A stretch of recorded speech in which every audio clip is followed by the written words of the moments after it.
1993 সালে এক ঝড় ডাইনোসরের দুনিয়া নিয়ে গিয়েছিল আমাদের। স্পিলবার্গ পরিচালিত জুরাসিক পার্ক প্রথম হলিউড সিনেমা, যা হিন্দিতে ডাবিং হয়েছিল।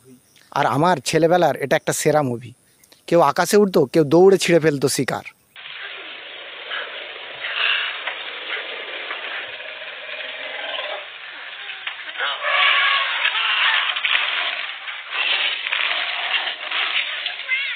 কেউ বিশাল ঘাস খেগো, কেউ ছিল রক্তচোষা রাক্ষস।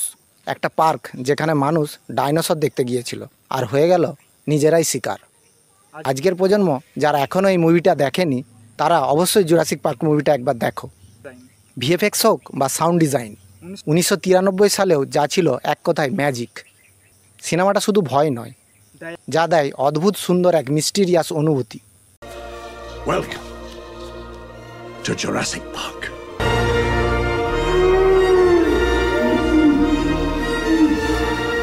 আবার দেখা হবে অন্য কোনো রহস্যের গল্প নিয়ে। ধন্যবাদ।